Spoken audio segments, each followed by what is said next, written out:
Once you're done writing, type out done in the chat box. Now, the reason I am breaking this down in this manner is because how many of you agree that business owners make the mistake of involving themselves in too many things, and in the process of involving themselves in too many things, they don't do what they are supposed to do? Yes or no? So today I'm going to clarify for you and simplify for you. Where should you invest your time? Where should you invest your effort? Where should you invest your money? Where should you invest your skills? What should be your priority? And these are those three focus areas which should be your priority. Let's look at the first focus area to build a growth business. The first focus area to build a growth business is on your business model strategy. Everybody write that down as point number one. The first focus area to build a growth business is on the business model strategy. And below business model strategy, write these two words down, write profitable and scalable. Below business model strategy, write these two words, profitable and scalable. Now, can I elaborate on what I mean by business model strategy? Can I elaborate on that? Yes. So listen to this carefully. Earlier today, I broke down for you that one of the characteristics of a survival business is where they have only a good product or a good service and nothing else. Now, what I want all of you to understand is this: only a good product, only a good quality of service is not good enough to build a successful business. I give you an example for this. One of my clients, his name is Dr. Dhananjay. He is a physiotherapist, and he's a physiotherapist for more than 20 years. Okay. So when Dr. Dhananjay came to us for coaching, he said, Rajiv, I've been a physiotherapist for more than 20 years. I run a clinic in a prime location in Bangalore called Shantinagar. My clinic brand is called Spectrum Physio. And apart from being a physiotherapist for the last 20 years, I'm also the chairman of the Bangalore Physiotherapy Network. Now, the Bangalore Physiotherapy Network is a network of all the physiotherapists in the city of Bangalore. Now, you tell me something. If a doctor is a chairman of a network of doctors, then it is fair to assume that this person's an established doctor. He's not a struggling doctor. Yes or no? Fair to assume that they won't make a struggling doctor the chairman of a network of doctors, right? So reputation is there, capability is there. He opened his Google reviews and said, see, Rajiv, on Google also we have a 4.4 out of 5 rating. If you come to my clinic, there are patients always waiting. He's like, my quality of service as a physiotherapist is amazing. My patient feedback is amazing. My goodwill in the market is amazing. I am known in the physiotherapy circles. But even after all of this, I am not making money. So I said, what do you mean? He said, Rajiv, I run my clinic in a location called Shantinagar. That's where Spectrum Physio is based. He's like, my revenue from my clinic is about 2 lakh rupees a month. I make 2 lakh rupees a month in turnover from my clinic. But my expense to run that clinic is also close to 2 lakh rupees a month. He's like, my rent is 1.25 lakhs because it's in a prime location. My salary for my receptionist is about 24,000 rupees because she takes care of appointment booking and billing and all the administrative tasks. Then he said, I have an housekeeping staff to clean the clinic and make sure the clinic is hygienic at all points of time, who I pay a salary of 11,000 rupees. Said, I have an office boy who I pay money for running around and doing everyday chores, about 8 to 9,000 rupees a month, plus electricity bill, water bill, other maintenance expenses, where say all my physiotherapy equipment is there. I spend money on maintaining that. He's like, my expense every month is close to 2 lakh rupees a month. Now, mind you, this is an established doctor. Now, thankfully for him, the clinic income was not his only source of income. Apart from running his clinic, he was working as a consultant doctor at 2 hospitals, where he used to visit 3 days a week at 2 different hospitals. And through that, he would make another 1.5 lakhs to 2 lakh rupees a month. But I have a question for all of you. For his talent, for his track record, for his experience, for his goodwill, even if he's taking home 1.5 to 2 lakh rupees a month in a city like Bangalore, would you consider that as a hand-to-mouth lifestyle or a high net worth individual? Hand-to-mouth or high net worth? In a city like Bangalore, 1.5 lakhs to 2 lakh rupees a month. It's a hand-to-mouth lifestyle. It's a hand-to-mouth lifestyle. There is no room for any emergencies. There is no room for any investments to build assets. It's all just in sustenance of the family's lifestyle. Now, he was like, Rajiv, this is after me being in practice for more than 20 years. So I made a statement to him, which I'm going to make to all of you. Ready for the statement, everyone? I made the statement already. I'm going to make it one more time. Just because you have a good quality product, just because you have a good quality service, does not mean you will build a successful business. Unless and until you have a profitable, scalable business model strategy. Now, when I made this statement to him, he said, what do you mean by profitable and scalable business model strategy? How many of you have that question in your mind right now? Just because you have a good quality product or service doesn't mean you'll build a successful business unless and until you have a profitable and scalable business model strategy. Now, when I said this statement to him, exactly like you, he was like, what does that mean? What does a profitable, scalable business model strategy mean? And that's when I brought to his awareness saying, look, this is the unfortunate reality. Most business owners are only thinking about their product, their service, their existing customer, and where they will get their next customer from. Yes or no? That's all most business owners are thinking about. My product, my service, my current projects, my current customers, and where can I get next customers from? That's all. Most businesses are not even thinking about how will they scale their business. How will they make their business more profitable? They're not even thinking about their business model strategy. Now, to cut a long story short with you, here's what we did with Dr. Dhananjay. Today, if you go on Google right now and you search for Spectrum Physio Bangalore right now, if you go on Google and search for Spectrum Physio Bangalore, you will see that Spectrum Physio today has 13 clinics across Bangalore. 13 clinics across Bangalore. Now, how is the question? When we worked with Dr. Dhananjay, based on his line of work, based on his line of service, his target customer, we said, Dr. Dhananjay, we need to create a profitable, scalable business model strategy. Where is this practice leading you to? You're just going to clinics, serving patients, coming back, going to clinics, serving patients, coming back. But what is the profit and scale strategy for your model? And that's where we helped him adapt and understand that for his line of work, franchising and joint venturing is an effective strategy to scale. And today, as a result of that, he has 13 clinics across Bangalore. Now, question to all of you, is he personally going and attending to patients every day in all those 13 clinics? No, obviously not. It's not humanly possible. But considering there are 13 Spectrum Physio clinics in Bangalore, is he generating revenues from all those 13 clinics every day? Yes or no? So is it scalable? Is it working without him?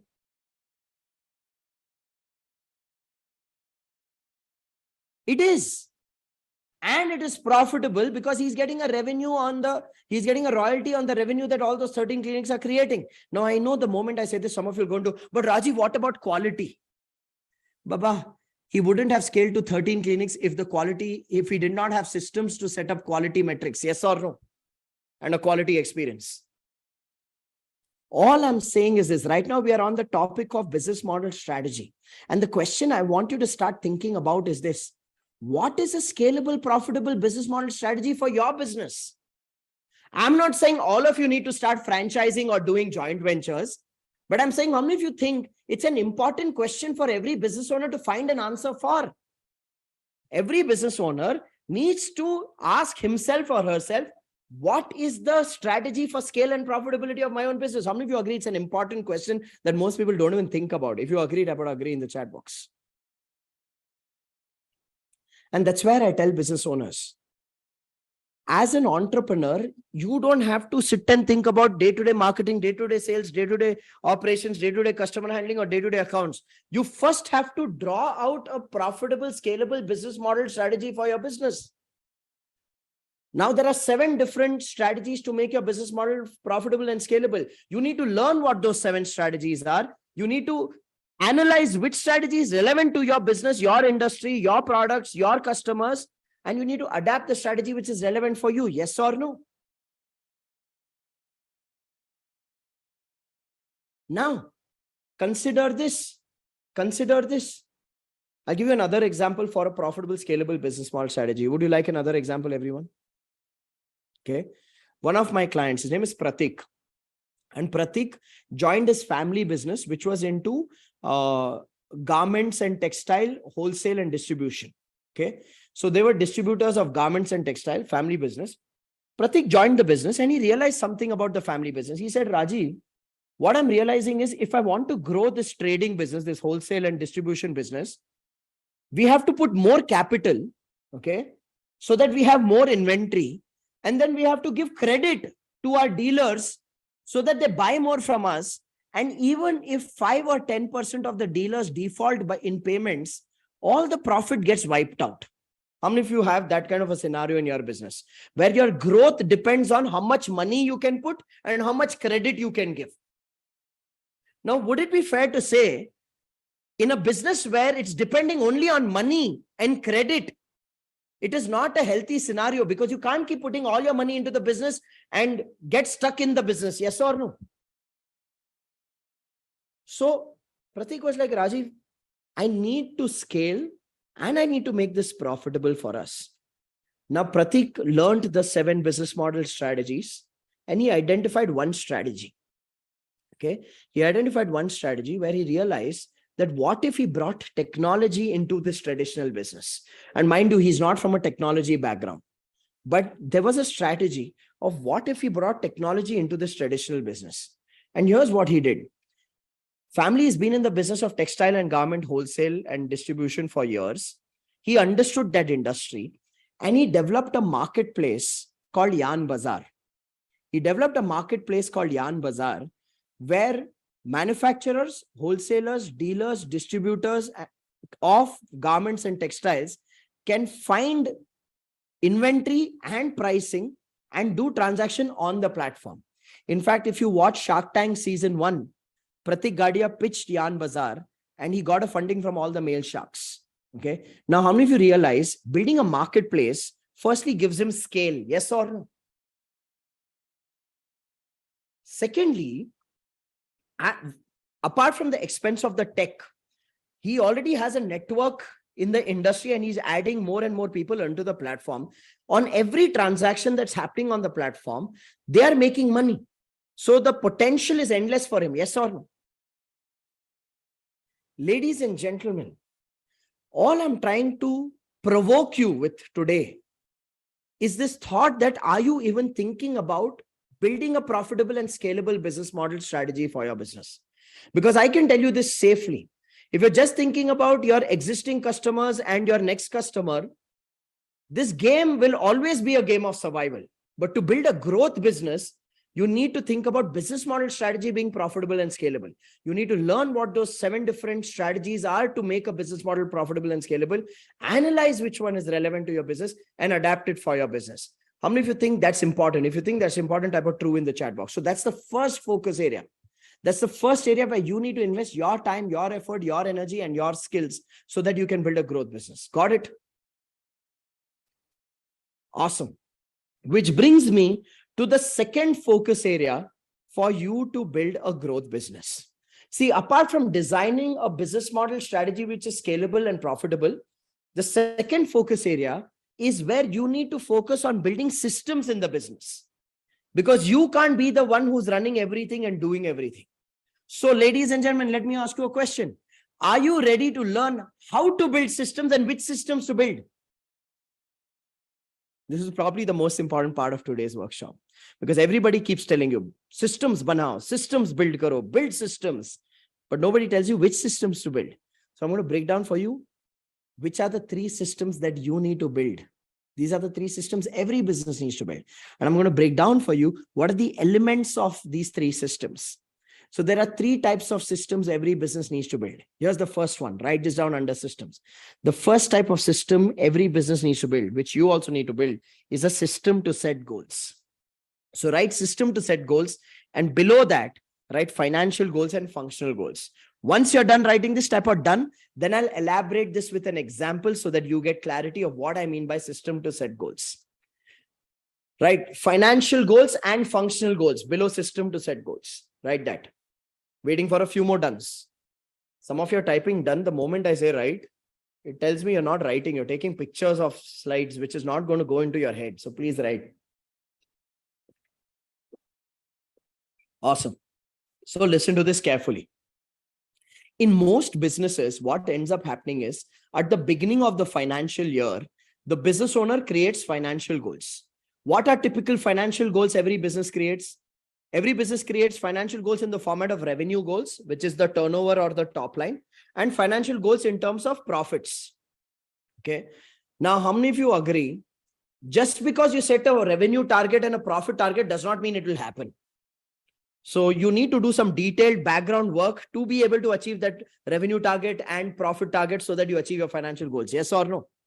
So consider this. Only setting financial goals is incomplete goal setting. I'll repeat myself. Only setting financial goals is incomplete goal setting. The system to set goals that every business needs is you need to set financial goals, which is your revenue target and your profit target, and you need to set functional goals. Now, what do I mean by functional goals? This is what you need to pay attention to. Apart from creating a revenue goal and a profit goal, which is a financial goal, you need to break down goals in every single critical activity of your business. For example, apart from setting financial goals, under functional goals, how many of you agree you need to define a marketing goal where you need to clearly define how many leads or inquiries marketing has to generate for you to be able to achieve your revenue goal and profitability goal, which is your financial goal? Yes or no? So you need to define how many leads marketing has to generate. That's a functional goal of marketing then. Defining the number of leads marketing has to generate in a year is the functional goal of marketing. Similarly, you need to define a functional goal for sales, where you need to define how many deals does sales have to close, or how many projects does sales have to get for you to achieve your financial goals. Yes or no? Apart from defining a lead goal for marketing, a deal closing goal for sales, you also need to define a functional goal for operations, where you need to define for operations what is the quantity of projects operations has to complete, or the quantity of products operations have to produce, and what quality metrics does operations have to deliver the projects in or produce the products at. So you need to create functional goals even for operations for you to be able to achieve your financial goals. Yes or no? Similarly, for human resources, you need to define functional goals for human resources. You need to define hiring goals in human resources, saying how many people do we need to hire, which roles do we need to hire for us to achieve our financial goals. Ladies and gentlemen, how many of you realize without creating functional goals in marketing, sales, operations, human resources, accounts, management, you just creating a financial goal is wishful thinking? Yes or no? Financial goals can be achieved only if we've broken them down into functional goals, and only when we break down functional goals for marketing, sales, operations, accounts, human resources, that's when we have done holistic goal setting, and that's when it is a system of goal setting. It's not just a motivational goal. Yes or no? For how many of you, this is a big realization that you can't just set a revenue target and a profit target and assume that the team will be motivated, but you need to break it down at a scientific level, at a granular level, at every single function, so that there is direction of what needs to be achieved in marketing, so we'll achieve a financial goal. What needs to be achieved in sales, so we achieve a financial goal. What needs to be achieved in operations, so we achieve a financial goal. It's a system of goal setting. It's not motivational goal setting. Yes or no? Now, do we all agree that every business needs this system to set goals? True or not? Doesn't matter what business you are. Doesn't matter what is the size of your team. Even if you're a solo entrepreneur, you need to break down how many leads marketing has to generate, how many deals sales has to close. You need to break down what is the quantity and quality of operational goals to achieve your financial goals. So your size doesn't matter. Your sector doesn't matter. This system remains the same for all businesses. System to set goals. So that's the first kind of system. Clear? Everybody clear about the first type of system? Now, let me go to the second type of system. This, I believe, is the backbone of every business. System to set goals gives you direction and clarity. Then comes the second type of system, which is system to track goals. Would it be fair to say that if we don't have a system to track goals and we just set goals, it's useless? So we need a system to track goals. So write down system to track goals Under that, write these 3 points. These are the elements of a system to track goals. Roles, reports, review meetings. Roles, reports, review meetings. Once you're done writing, tap out done in the chat box. These are the elements of the system to track goals. I call them RRR. Now, this is not Rajamouli Garu's RRR. This is Rajiv Talreja's RRR. Even this is blockbuster hit for a business. Okay. Now consider this. Okay. Consider this. You set financial goals, which is revenue target, profitability target. You set functional goals, which is goals for marketing, sales, operations, accounts, human resources, so that you're on track for achieving those financial goals. You know what has to be achieved. Now you start putting work, you start putting effort in all these various activities of the business. You need to have a tracking mechanism. Now, for you to have an effective tracking mechanism, for you to set up an effective system for tracking the progress on your goals, there are 3 elements you need. One, you need clear roles. You need to define clear roles of who needs to do what. Now, this is where many business owners make a mistake. What I've seen business owners do is that in their business, everybody does everything. Now, how many of you agree if everybody is doing everything on your team, you can't hold anyone responsible for anything? Yes or no? Look, when we were children, we used to go to birthday parties and we used to play a game called musical chairs. How many of you remember that game from your childhood? In birthday parties, musical chairs, they'll keep 6 chairs, 7 children will run around the chair, then they'll stop the music, 6 people grab a chair, 1 person will not have a chair, will get out. Sometimes I feel, even when people grow up as adults, they love playing musical chairs so much that they continue to play it in their office as well. Every day, they'll make each person sit in a different chair and play a different role, just for the fun of it. I've seen business owners do this. Suddenly, they'll delegate different work to a different team member. Listen, you're free. No, you do one thing. Today, you do sales. You make sales calls. Long time since you've done sales calls, you make sales calls. You are free. No, you follow up with customer on payment. You do payment follow-up. You do one thing. You manage the dispatch. Okay, you coordinate with the transport guy, manage the dispatch, make sure this delivery happens of these goods. Baba, if you're playing musical chairs in your office, that's the biggest disaster you are creating for your own business. There has to be clear roles for people, and the roles need to be based on their capability and personality, not just based on their time availability. Let me elaborate that.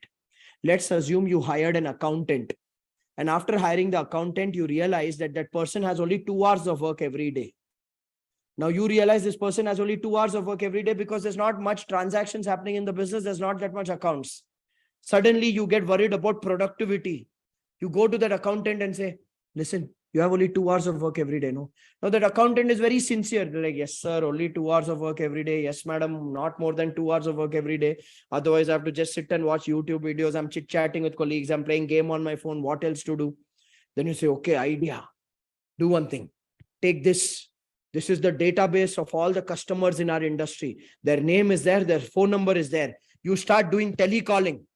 You make cold calls and set up appointments with them.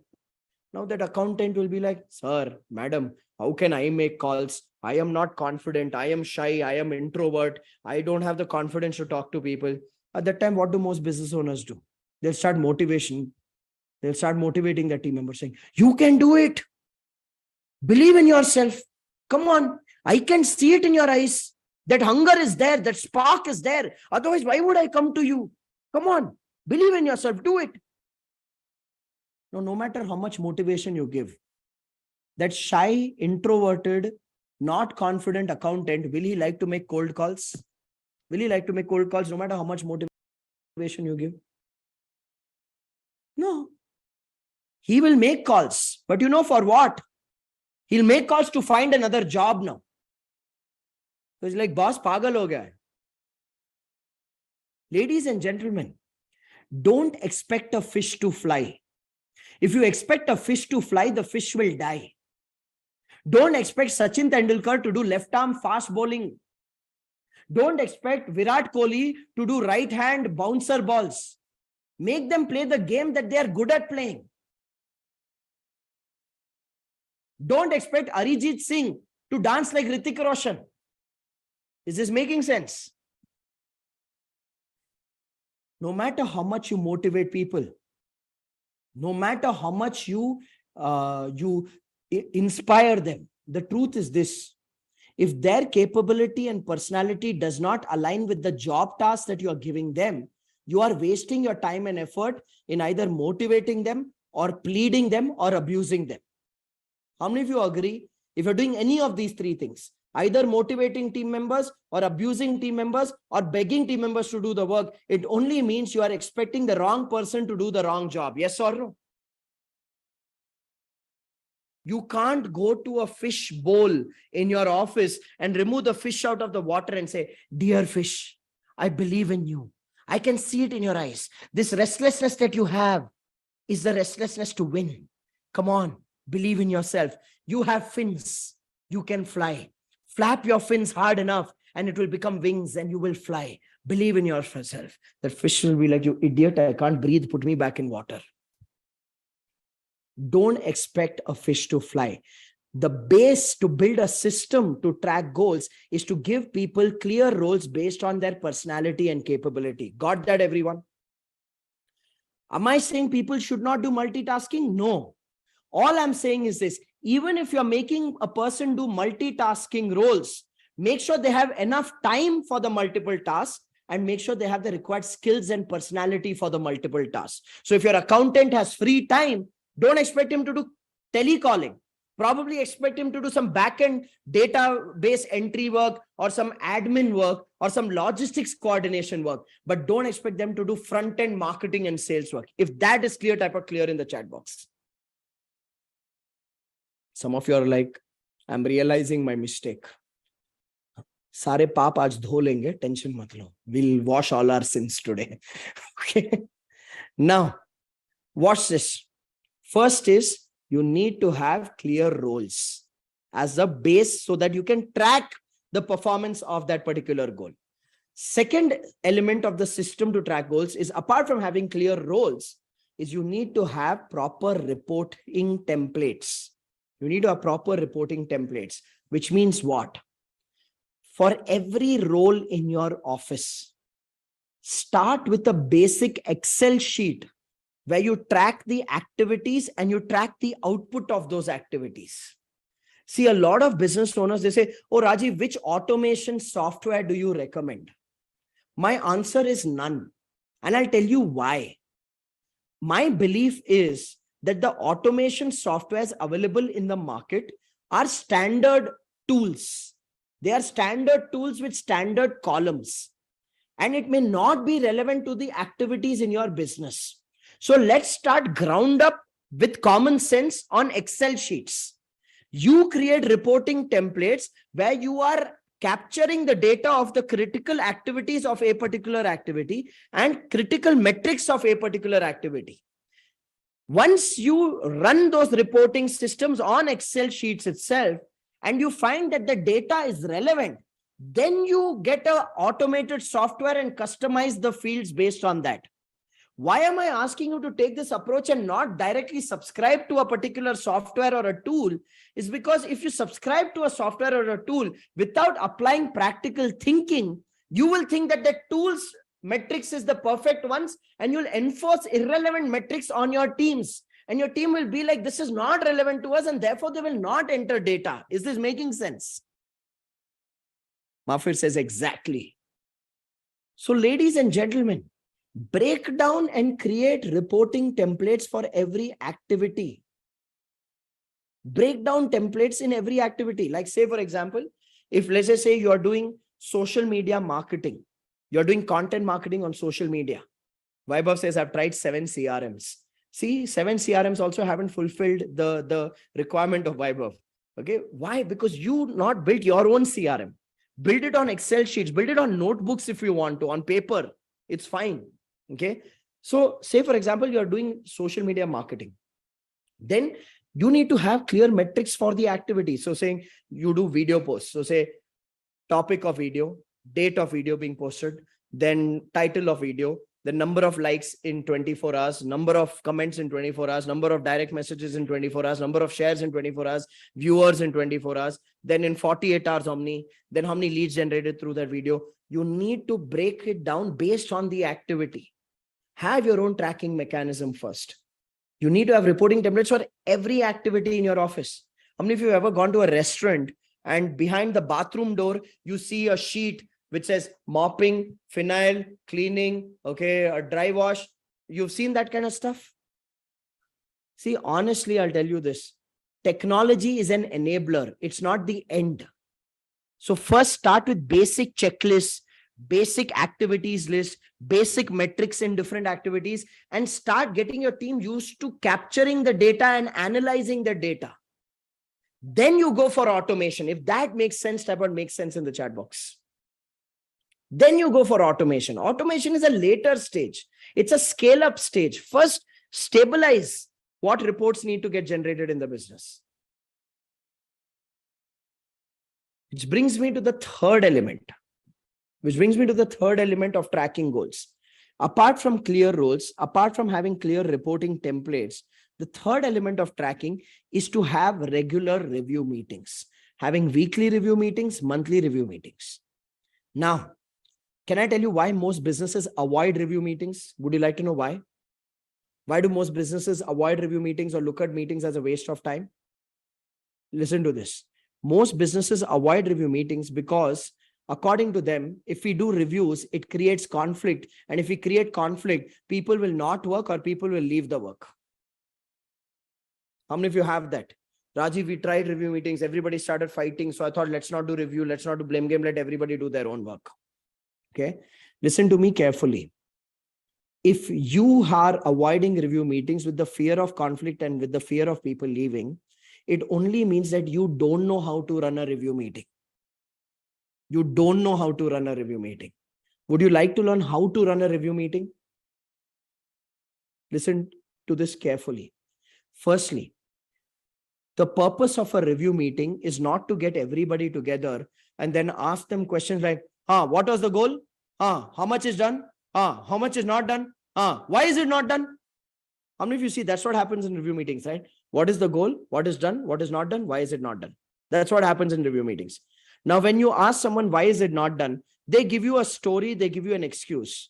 Now, when they give you a story and excuse, your temper goes high and you go like, don't give me reasons. Technically, they should ask you, if you don't want reasons, why you're asking for reasons. See, what happens in most review meetings is, in the name of review, we are actually blaming people. We are assassinating their character. We're getting aggressive. We're getting angry. We're getting abusive. And that's why nobody likes to be a part of review meetings. How many of you see that happening in your workplace? Whenever you've done review meetings, someone's gotten angry, someone's gotten triggered. It's become a conflict zone and it's not served the objective of why we met in the first place. Yes or no? So please remember this. Review meeting means bringing people together, analyzing the data on the reporting templates, and then brainstorming solutions of what can we do to move towards our goal. I'll repeat myself. Review meetings equals bringing people together, analyzing the data on reporting templates, and brainstorming solutions on what can we do to move towards our goals. Now, how many of you realize if you just stick to this agenda, that our job in a review meeting is to analyze the data on the reports and then brainstorm solutions to move towards the goal, there is no who didn't do, why they didn't do, why are they like this, and there's no blame game and character assassination then. Yes or no? Ladies and gentlemen, anger, abuse, blame game is only going to drain energy and boost the ego of the person in authority, because they'll walk out of a review meeting saying, today I bajaued them properly. Today I gave it to them properly. Don't do this for your ego. Do it for the objective of the result. Review meetings equals bringing people together, analyzing the data on the reporting templates, and brainstorming solutions together on what can we do or what can we change to move towards our goal. We are not going there to do character analysis of why you didn't do. See, I'll tell you why you didn't do. Because you are useless. You are lazy. You are not focused. You are distracted. You abuse a guy and you expect that person to be committed to you. Which world are you in? What are you smoking? Ladies and gentlemen, did you understand what is the purpose of review? Is to review how we can achieve the goal. Got it? So how many of you realize if you have clear roles based on the capability and personality of a person, you have proper reporting templates, tracking the activity and key metrics of every single department, and you do review meetings just to analyze the data on the reporting templates and only to brainstorm solutions on what we need to change to achieve the goal, then you will have a very effective tracking system. If you agree, type out agree in the chat box. Which brings me to the third type of system. Apart from a system to set goals, which is financial goals and functional goals, and apart from a system to track goals, which is roles, reports, and review meetings, the third kind of system every business needs, including your business, is a system to achieve goals. System to achieve goals. And next to system to achieve goals, right? Functional strategy. Right? Functional strategy. Once you're done writing that, type out done, and I'll give you an example to explain what do I mean by functional strategy. So let's take it from the top. A system to set goals gives us clarity of what has to be achieved at a macro and a micro level. Everybody clear? Financial goals is macro level, functional goals is micro level. Only if we achieve functional goals can we achieve financial goals. Everybody clear about that? If we don't achieve marketing goal, we don't achieve sales goal, we don't achieve operations goal, we can't achieve financial goals. Simple as that. So system to achieve set goals is financial goals and functional goals. System to track goals is clear roles based on capability and personality. So the person is comfortable and confident in doing the job. Proper reporting templates where you track data of activity and metrics output of activity, and regular review meetings where you review and recalibrate what needs to change and brainstorm solutions of how to achieve the goal. So that is system to track goal.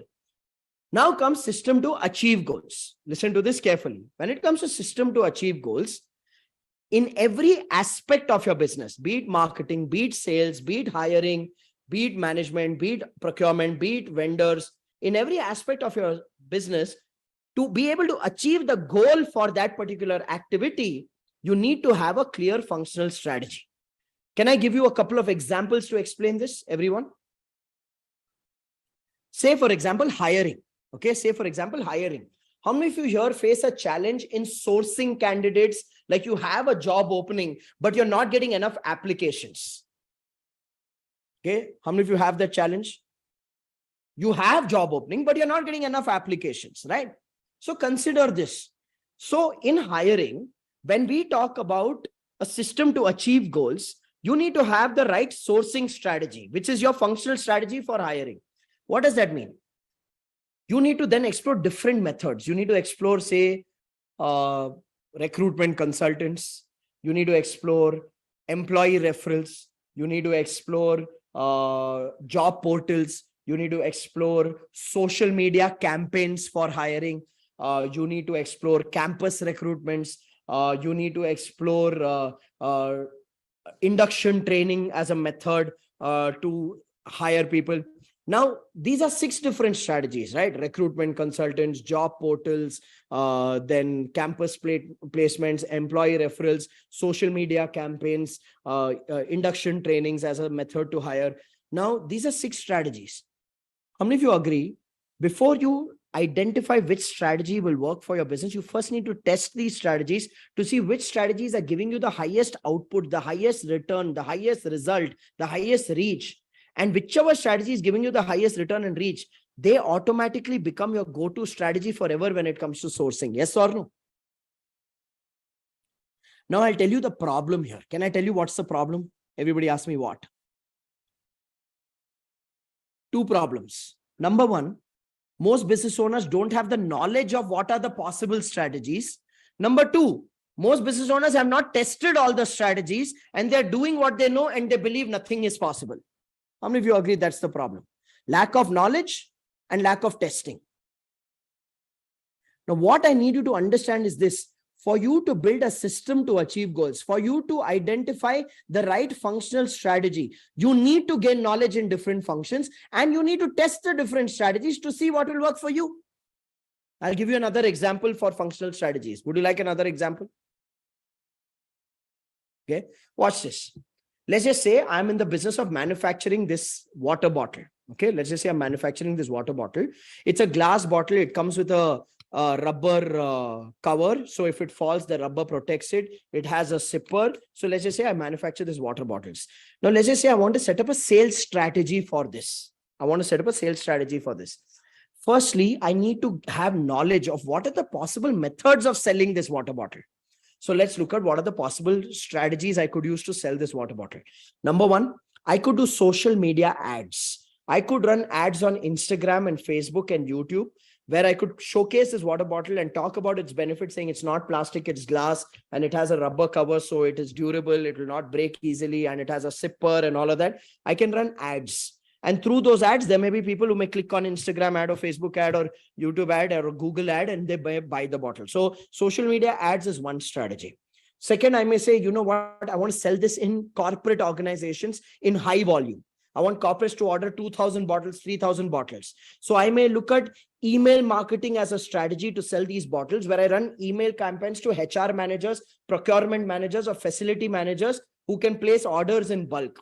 So email marketing becomes a second strategy to explore. Third, I may decide to join a business referral networking organization like a BNI, where I may join a BNI chapter and I may go every week and ask for referrals from the members of the chapter saying, refer me your friends who would like to buy a water bottle like this. So that can become another strategy for me.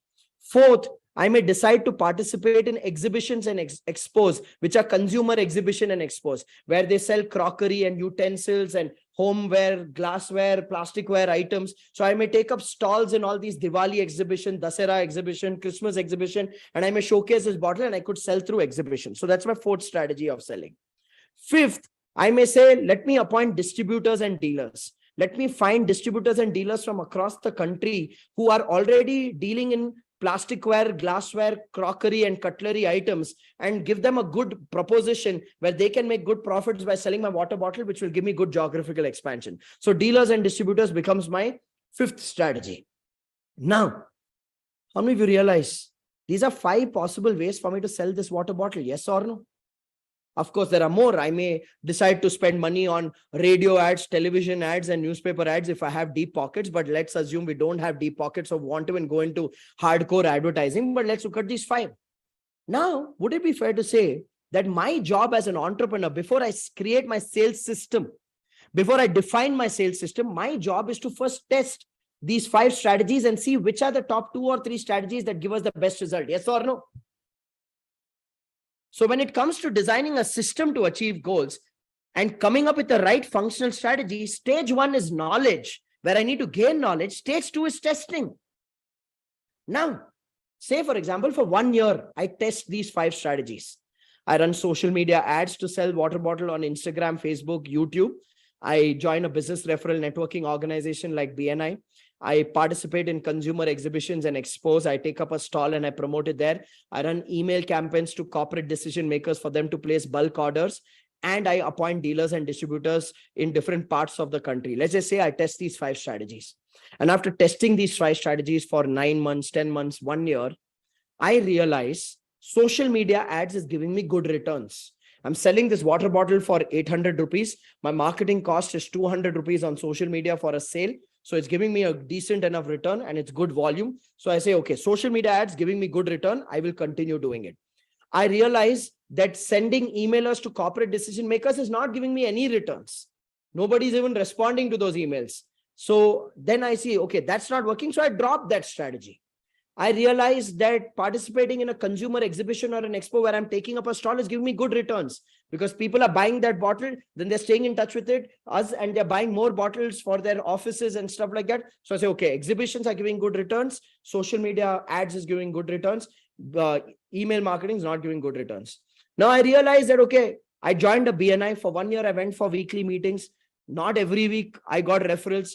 I probably got some 30 referrals in a year. Those 30 referrals was for 60 bottles totally. 60 bottles at 800 rupees a bottle is only 48,000 rupees revenue. For the amount of time I'm spending in BNI, for the amount of money I'm spending over there, probably for my product, this is not the best strategy because there's no high volume sales that I'm getting over there. So I may say, okay, what I've identified is social media marketing ads work, consumer exhibitions work, email marketing to corporates is not working. Me being a part of a referral networking organization is not working. Then let's just say I identify that me appointing distributors and dealers is working really well. Because if I'm appointing a dealer in Nasik, then I'm getting 300 bottles order every month from the guy. If I'm appointing 300 dealers in Guntur district in Andhra, I'm getting 100 bottles every single month order from there. If I'm appointing someone in Ambala in Punjab, I'm getting 400 bottles order from there. So now I've realized after 1 year of testing, I've realized these are my top 3 strategies: social media ads, consumer exhibitions, and distributors and dealers. Now that I have gotten this clarity, I know this is my functional strategy. Can I now increase my investment in terms of time and team in these 3 strategies to be able to grow my business? Yes or no? Now, do I need to do this knowledge gaining and testing exercise for marketing, for sales, for operations, for human resources, for accounts, for management? Do I need to do this for every single activity in my business? Yes.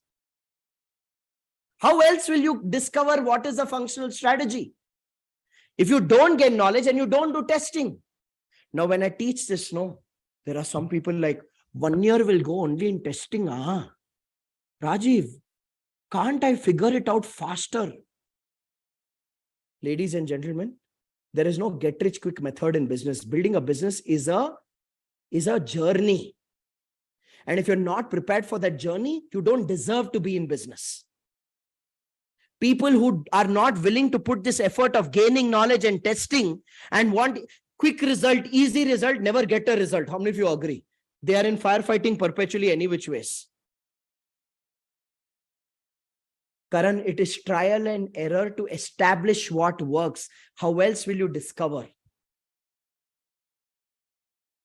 Can I be honest with all of you today? Can I be very honest with all of you today? Building this in every single department of your business is a 3 to 5 year journey. Building a growth business is a 3 to 5 year journey.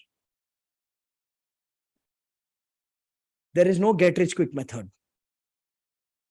Figuring out which business model strategy gives you profitability and scale, figuring out which systems give you the required result in every single department is a 3 to 5 year journey. And if you're not willing to commit those 3 to 5 years in learning and testing, then let me tell you, even 40 years of your life or your career as an entrepreneur will give you nothing. 40 years of firefighting or 3 to 5 years of learning, testing, and proving to yourself what works. Which one do you think is better? Ladies and gentlemen, business is not an ATM machine ki card dala, paisa nikala. It's a 3 to 5 year game of learning and testing to establish the right strategy, to establish the right systems. Most people are not even thinking and working and putting effort in strategy and system. They are just doing firefighting by themselves. Yes or no? Now, does the firefighting end in 3 to 5 years? Let me ask you a question. Does it end in 3 to 5 years? No. Firefighting goes on. It's a lifelong game then. Some of you are disappointed. I joined this course so that I can learn how to produce immediate result. There's nothing called immediate result. That's what you need to learn first. If you want easy and quick result, no? On Facebook, you'll find some people who will say, come to my workshop. I'll help you grow from 0 to 100 crores in 1 year. Come to my workshop. In 90 days, I'll help you multiply your business. Come to my bullshit. They have not built businesses themselves. That's why they are talking that language. 0 to 100 crores in 1 year. Maal phook rahe ho kya tum? Ki maal bech rahe ho tum? Ladies and gentlemen, please understand this. Building a business is a journey. It's a journey. Is that clear to all of you? I'm breaking down the most critical elements of this journey so you take that path. So first focus area for you as an entrepreneur to build a growth business is the business model strategy. a strategy which is profitable and scalable. Like I said, there are 7 strategies you need to learn, you need to adapt and see which one's relevant and then take it forward in your business. Second element is building systems. Systems to set goals, which are financial goals, functional goals, system to track goals, which are roles, reports, review meetings, and system to achieve goals, which is functional strategies, where you need to gain knowledge, test, and establish what works for you. Ready for the third focus area, everyone? Ready for the third focus area? So apart from focusing on your business model strategy and apart from focusing on building systems in every aspect of your business, the third thing that you need to focus on to be able to build a growth business is you need to focus on building teams. You need to focus on building teams. What do I mean by focus on building teams? There are 4 things that you need to do right for you to build effective teams. Would you like to know what are the 4 things you need to do right to be able to build effective teams, everyone? Please write this down. The first thing you need to do right to be able to build effective teams is ask-based hiring. Write that down. Ask-based hiring. I'll explain that once you're done writing. Once you're done writing, type out done in the chat box. Awesome. So listen to this. What do I mean by ask-based hiring? When you are hiring a candidate, you need to evaluate their attitude, skills, and knowledge. A for attitude, S for skills, and K for knowledge. When you are hiring a person, these are the 3 elements you need to evaluate before you offer them a job. Now, the challenge here is this: most business owners don't know how to evaluate attitude, skills, and knowledge in an interview. So they sit in an interview with a candidate and they ask questions like, are you hardworking? And that person says, yes, sir. Yes, madam. Are you open to learning? Yes, sir. Yes, madam. Are you committed? Yes, sir. Yes, madam. Will you stay in the company forever and not leave the job in 1 or 2 years? Yes, sir. Yes, madam. I'll stay in the company forever. Now, when you ask such stupid questions and they say yes to everything because they're desperate for a job, you feel happy thinking, yay, I found an ideal candidate. Then you give them a job and you realize you didn't find an ideal candidate. You found a useless son-in-law. You found a useless son-in-law जो पुकड़ का खाएगा और मनवार चाहेगा. Now what happens to you then? Then you lose faith in hiring because you feel I'm only paying salary and I'm only doing the work of this person. What's the point? Why should we build teams? I should only do everything by myself. How many of you have gone through this cycle? If you've gone through this cycle, type out me. The problem is not the team member. The problem is the business owner not knowing how to evaluate attitude, skill, and knowledge. It's a skill. It's a skill. Hiring is a skill. And when you don't have the skill of hiring, you look at hiring as an expense. I see business owners telling me, Rajiv, why should we increase our overheads by hiring? It will increase our expenses. Can I tell you something? The fact that you're thinking that hiring will increase your expense tells me you don't know how to hire. It just tells me you don't know how to hire. Hiring is not an expense. It's an investment. It allows you to delegate the work that you are stuck in so that you can do the work that you're supposed to do.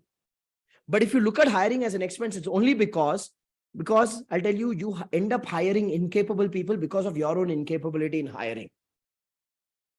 How many of you agree to that? That may be a little hard hit on you, but that's the truth.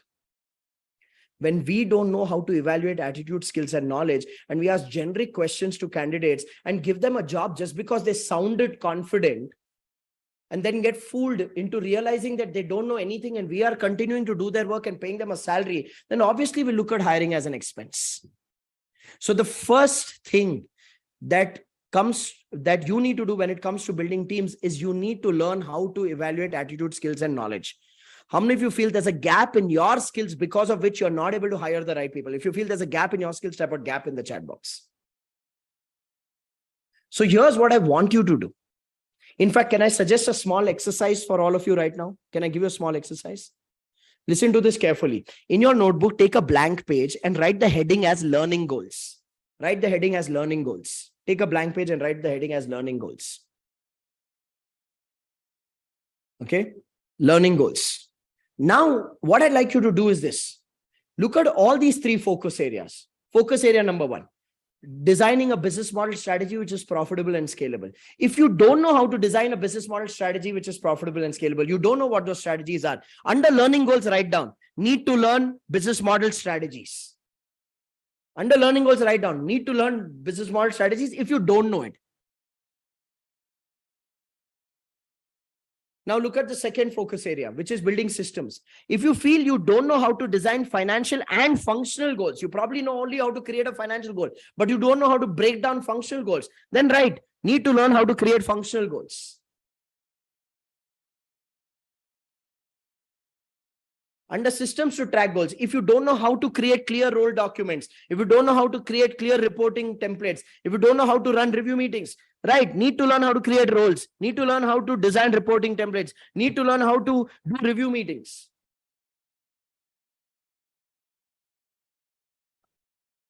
Under system to achieve goals, if you don't know what are the strategies in marketing, what are the strategies in sales, what are the strategies in operations, what are the strategies in hiring, then right, need to learn functional strategies in marketing, sales, operations, hiring, accounts, management, whatever. Because I want you to get one thing today. Your business is a reflection of your capability. If you do not have capability, you will build an incapable, struggling business. Yes or no? How many of you agree to that? And everything in business can be learned. Everything in business is a science. There's a science on designing profitable, scalable business model strategies. There's a science on creating systems. There's a science on hiring and building the right teams. So anything where you have a gap in your skills and knowledge, write it under your learning goals and make that your next step right after today's training. How many of you think that makes sense? It's a simple game. Your business can grow as much as you grow. So anything that you don't know, make it a learning goal. So when it comes to teams, if you don't know how to evaluate attitude, skills, and knowledge, under learning goals, right, need to learn hiring skills. Got it? Ashish is asking where to learn from. Ingama na solren. You're standing in the temple and asking the pujari who will give prasadam. I'll only give. Wait. दरगाह में खड़को मौलवी से पूछ रहे चादर चढ़ाने में help कौन करेगा? हम ही. Wait. But first identify what you need to learn. Is this making sense? So when it comes to building teams, your first task is to hire based on attitude, skills, and knowledge. So you bring in capable people. Your second task when it comes to building teams is, apart from hiring, your work doesn't end at hiring. You need to continue giving consistent, specific, respectful feedback to your team members. Please write that down. Consistent, specific, respectful feedback. Consistent, specific, respectful feedback. Once you're done writing that, type out done in the chat box. Now consider this, everybody, consider this. Your job doesn't end just because you hired capable people. Even if you hired capable people, you need to mentor them. You need to develop them. You need to enhance their capability, enhance their focus. And for that, you need to give feedback. And there are 3 characteristics of effective feedback. Number 1, feedback has to be consistent. How many of you agree that if you're giving feedback only once a year at the time of a salary appraisal meeting, then that is not feedback, but that is a cheap negotiation tactic? Yes or no? Giving feedback only during an appraisal discussion is a cheap negotiation tactic, because you're going to sit and point out their flaws and say, see, so many gaps are there. You think you deserve this much appraisal. I don't think so. You have to work on these areas. Baba, please give consistent feedback, monthly feedback. Every team member needs to receive feedback every single month. Now, if you have a big team, you need to give feedback to the managers every month, and the managers need to give feedback to their respective team members every month. If you have a small team, you as a business owner need to take time off and give individual feedback to people at a one-to-one level on a monthly basis. Got it? So feedback needs to be consistent. Second, feedback needs to be specific. What do I mean by specific? You can't give vague feedback like, think outside the box. When you tell your team, think outside the box, they're like, huh? Which box? Match box or lunch box? No, give them specific feedback. Do this, say this, talk to the client like this, reply to the vendor like this, negotiate like this. You need to give specific, actionable feedback. Stuff like think outside the box, pull your socks up. Like, Sorry, sir, today I'm wearing chappal. Tomorrow I'll wear shoes and pull the socks up. How many of you realize vague feedback is a sign of incapability of the management itself? Yes or no? We give vague feedback when we don't have solutions, we don't have capability. So please develop your capability so you can give specific feedback to your team members. Clear? And third, give feedback in a respectful tone. What does that mean?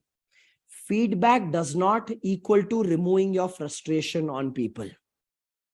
Everybody, please understand this first. Feedback is a development tool, not a frustration tool.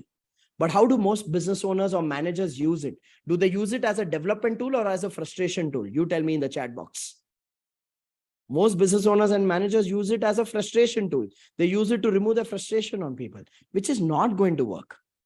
Please be clear of what is your objective. If your objective is to create positive change in a person, change cannot be created by abusing a person. Today, your own children are not willing to listen to your abuses. Leave alone your team members. So feedback has to be given in a very respectful tone, in a balanced manner where you're telling a person, hey, this is what you are doing well. This is what you are not doing well. This is what I need you to do differently. And this is why I need you to make this change. Be objective. Ladies and gentlemen, you can pay money as salary, but you can't buy commitment by paying money. You get commitment when you are committed to people's growth and they can see through your intention. If you're giving feedback just because you want your work to get done, then obviously you don't have the patience and you just blurt out in anger. But if you're giving feedback because you want to make that person more capable, then you will see that they take ownership for the work. So feedback has to be consistent, specific, and respectful. If you got that, type out got it in the chat box. Now, there's a third task that you need to do to build effective teams in a growth business. Apart from hiring based on attitude, skills, and knowledge, apart from giving specific, consistent, respectful feedback, the third thing that you need to do to build effective teams is scientific salary appraisals. Write that down. Scientific salary appraisals.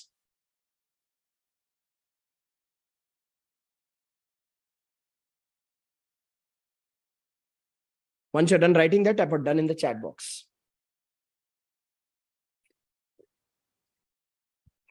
Consider this. In a lot of businesses, when it comes to doing an appraisal of salaries of team members, there is no salary appraisal system. The appraisal is being done just based on the personal rapport or relationship that the business owner has with the team members or the managers have with the team members. If you like someone, you give a better appraisal. If you don't like someone, you give them a lesser appraisal. How many of you think that's unfair? If you think that's unfair, write unfair in the chat box. Giving an appraisal just based on the personal rapport is very unfair. Now, some business owners, what they do is they say, Rajiv, I don't want this bias culture in my office where we give good appraisal to those who we have a good relationship with and less appraisal to those we don't have a good relationship. So to make it fair, we give the standard appraisal to everyone. Everyone either gets 10% or 15% or 20% appraisal. How many of you agree giving a standard appraisal is also unfair? Because the performer is getting the same 15% that the non-performer is getting. So even that is unfair. Or in some businesses, what happens is this: salary appraisal is given based on how well the team member negotiates with the management and how the team member blackmails the management. So if a team member comes into an appraisal meeting and says, boss, if you don't give 25%, no. See, competitor's message is willing to give 25% increment from my current salary. So either you give 25% or I'm joining the competitor. Now, what happens? Business owners become insecure. They go into fear, saying, oh my God, he will go to the competitor. All my business secrets will go to the competitor. Let that not happen. Biggest spaceship you are building for NASA, that Russia will capture your secrets. And you say, okay. We'll give 25% increment. But see, your performance is not up to the mark. But still, I'm giving 25% increment. But one condition. Do mother promise. You will not tell anybody in office you got 25% increment. Mother promise. We are 5-year-old children playing kitchen with our team member and asking, mother promise karo, dosa khaya ki nahi khaya. If that's how you're building a business, God bless you. God bless you. Ladies and gentlemen, team members always discuss who got how much increment. Always. They always discuss it. And when this person goes out and he brags to the fellow colleagues saying, I got 25% increment, there'll be an honest, committed, hardworking, capable team member on the team who you would have given a 15% increment. And that honest, committed, hardworking, capable team member feels cheated by you and they start believing my boss is a fraud. Please do not do appraisals just based on someone's negotiation ability or just based on your personal relationship or a standard appraisal. You need to set up a scientific salary appraisal system. How do you set up a scientific salary appraisal system? Firstly, you need to have clear parameters of appraisal. You need to have a clear result parameter, clear skill and knowledge parameter, clear culture and attitude parameter. And for each parameter, you need to assign a weightage that, okay, if someone achieves their results, then they'll get 75% of the quota of their appraisal. Someone improves their skills and knowledge, they'll get 15% of the quota of their appraisal. Someone improves their attitude and culture, they get 10% of their quota appraisal. So you need to have clear parameters, clear weightage system, clear goals for every role in your office. And then you need to track the performance and do the appraisal based on data. That's when it is a scientific salary appraisal. Yes or no? Now, if you don't know how to do this, please write it under your learning goals. Write it under your learning goals as need to learn how to set up a scientific salary appraisal system. Because if you don't set it up, nobody can for you. Which brings me to the fourth task you need to do as a business owner when it comes to building teams. Apart from hiring based on attitude, skills, and knowledge, apart from giving consistent, specific, respectful feedback, apart from setting up scientific salary appraisal systems, the fourth thing you need to do to nurture and develop effective teams is you need to fire the wrong people. Write that down. Fire the wrong people. Once you're done writing, type out done in the chat box. Now listen to me carefully on this. I am not asking you to fire people who are not able to achieve their goals. The people who are not able to achieve their goals may have a capability challenge. For such people, provide them training, provide them mentoring, provide them handholding. Don't fire them. I'm not asking you to be a dictator and an authoritative figure who removes anybody who's not able to achieve goals. But I'm asking you to fire the wrong people. Who are the wrong people? Wrong people are the people who are lying, cheating, stealing, or manipulating at the workplace. How many of you agree? If a person's not able to achieve their goals, there's a capability problem.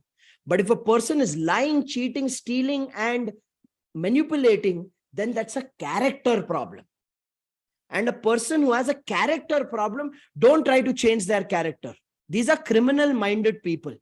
Let them go. You are not a rehabilitation center for criminals. You are a business. You can help people improve their capability. You can't sit and trust people to change their character. Don't waste your time. Fire people who are lying, cheating, stealing, or manipulating. Because that is what will send a message to the rest of the team about what is not acceptable at the workplace. Am I making sense here, everyone? Yes or no? But if you tolerate someone who's lying, cheating, stealing, or manipulating, you're sending a message to the rest of the team saying, idhar sab chalta hai. Here anything can be done.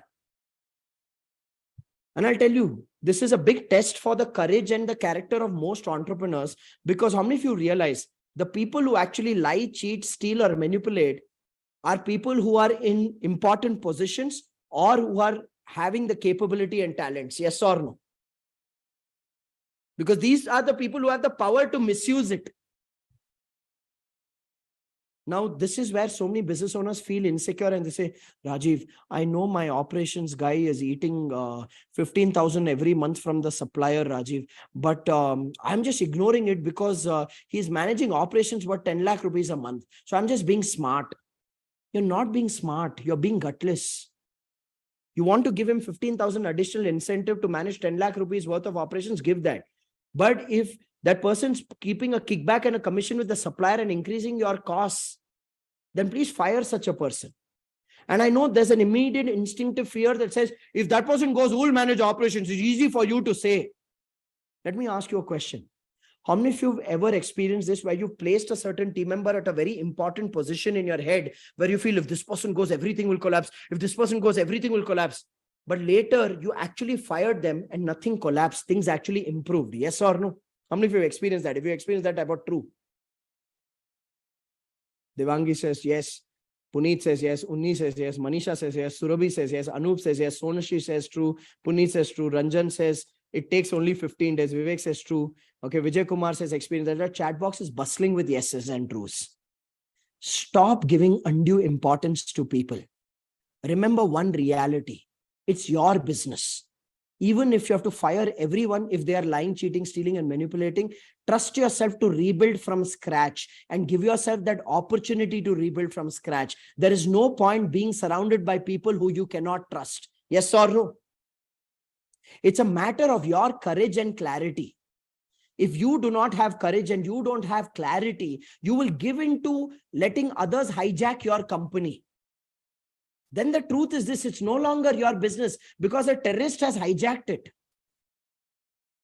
Ladies and gentlemen, firing people who are lying, cheating, stealing, and manipulating creates the right culture for the future. Living with such people and tolerating such people in the name of, oh, results will go down. Let me tell you, results will go down. Activity will go down for some time. It's okay to bear the cost of results going down for some time rather than living with a person who you cannot trust for a lifetime. Yes or no?